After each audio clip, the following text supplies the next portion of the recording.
Hey guys, it's Rick here, and I came back this season to give you my build.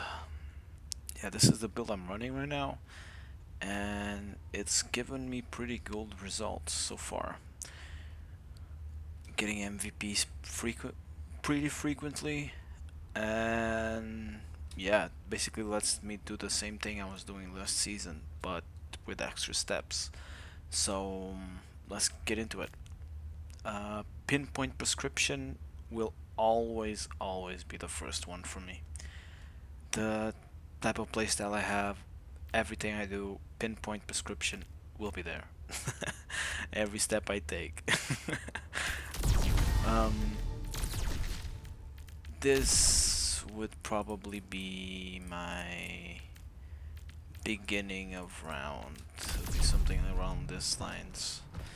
And I'll show you what you can do with it. So, most of you are probably familiar with pinpoint prescription. It's really strong. I'm still a threat Like up tracers, close. there's no chance to it. They never expect the one shot I am unbreakable. either. So yeah. Nodding off. Helping you out. Double kill. And yeah, that's basically this is the go-to, but it requires you to have a very accurate aim.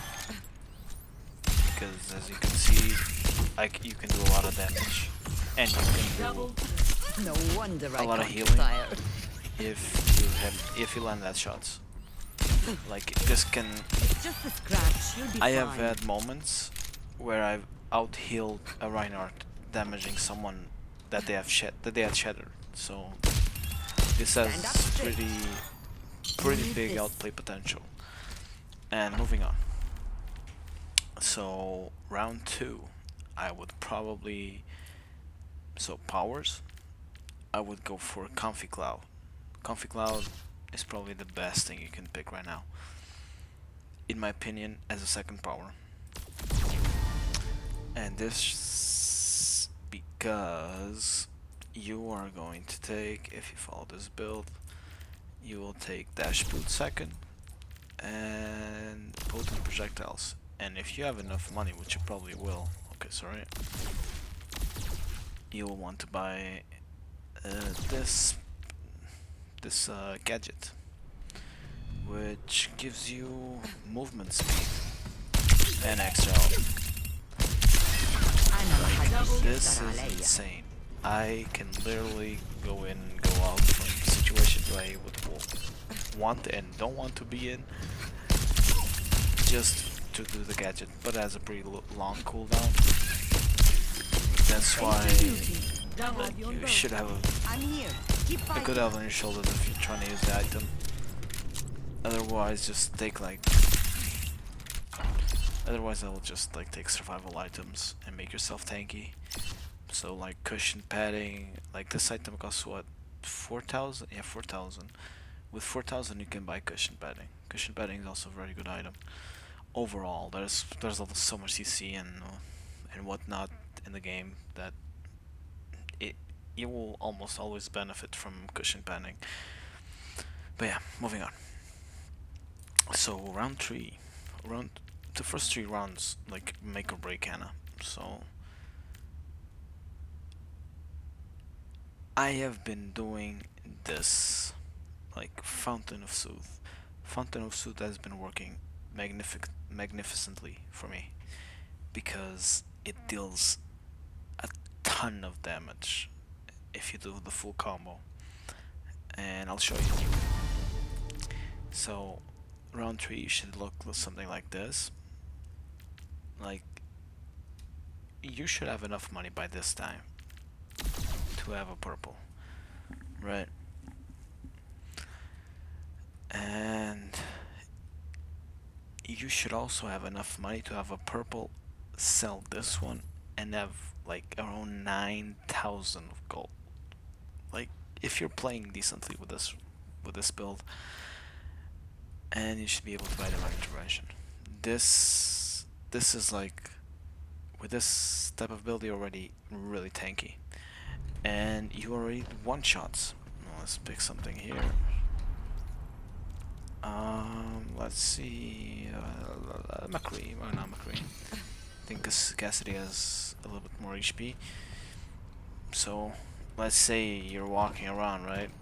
You see a wild McCree appears, shoot the ground, you go to him, headshot, The Eye of Horus watches over you. like there's nothing anyone can do to survive this.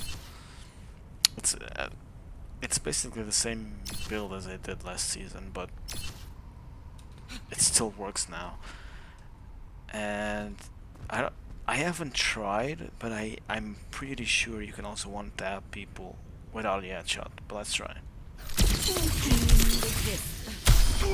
Yeah, without the headshot, you can still one tap him. I'm not sure how much HP Cassidy has, but I'm sure it's still 175. But yeah, we can check the damage. I forgot about it. You're joking. So, 250. He has 250 HP. That's not bad.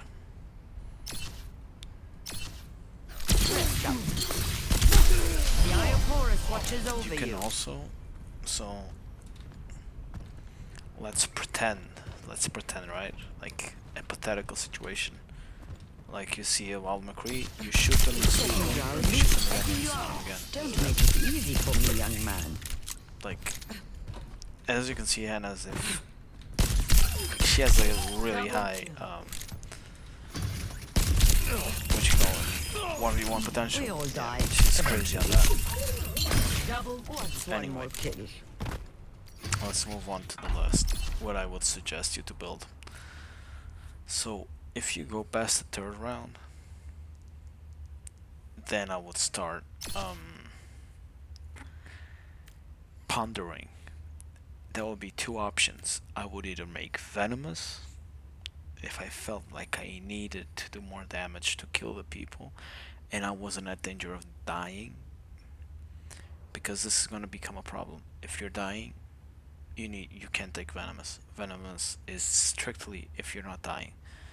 So if you feel like you are dying, I would take Home Remedy. Home Remedy is gonna boost your survivability through the roof easily, and I'll show you why. So you will take this, you are going to take this item here, you're going to sell this gadget because you probably have enough money, and you're going to buy Kitsune Charm. As you can see, you have a ton of HP right now. And you can still go for one of the tank items here, but I would probably go for AP.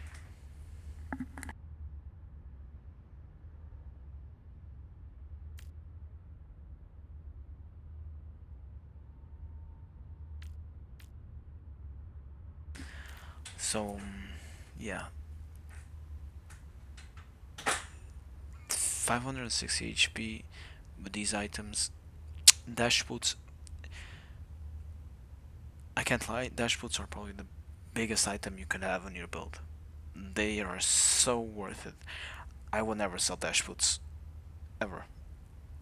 Like, I've never sold my dash boots on the other season once.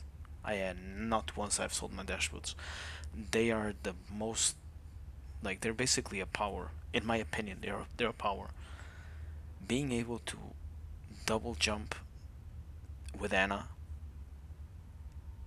with such a low cooldown is what makes this build work. If I didn't have this, the build would not work. Any of the builds I made would not work. So yeah, it would have to be this. And just for the sake of it, because this item is pretty nice, you could take this. You could. You don't need any more HP. You're tanky enough. You'll survive a lot of things already. So you could take this, or you could take this if you feel like you can direct hit with your sleeps. If you feel like you're up to it, go for it. Because if you hit the ground with this, it won't work. It needs to be a direct hit. So okay. So let's try the full build, right? Which is probably you'll never get to make this full build because it's like I feel like this season's it's faster. Like you don't get enough money to have this type of build. But if you end up having this type of build, what you can expect?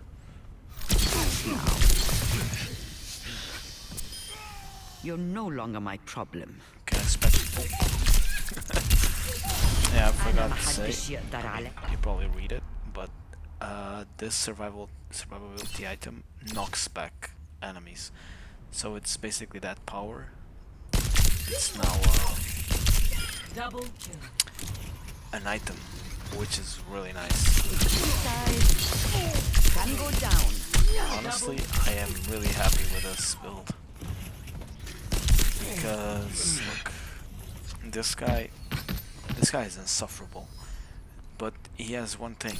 Once he uses his cooldowns, like his wall and whatnot, because most of the ones I have seen, they are using AP build, which is the wall build, which is so obnoxious. You can just counter it with an aid. Like you get so much extra HP, and you boop them away. Like it counters the champion. No. And if you feel like you're going to die, this is why this gadget is superb. Like it's so strong. If you feel like you're gonna die or you know you're about to die because well you play the game, you can just press your gadget and you turn invincible for a second. And it also cleanses, if I'm not mistaken. Yeah, it cleanses you as well, which is it's crazy. And it also gives you 75 HP on top of that. Like this item is too broken. This gadget is way too broken. Yeah, that will be my build for this season for now. I haven't found anything else that was worth doing. I've seen a lot of Annas playing attack speed and attack power, but I like they're good for healing, but they are not good for surviving. And I like surviving because I'm dueling all the time, and dueling gives you a lot of money. So yeah, that's about it, guys. Yeah, hope you enjoyed the video and let me know if you want to see more of this.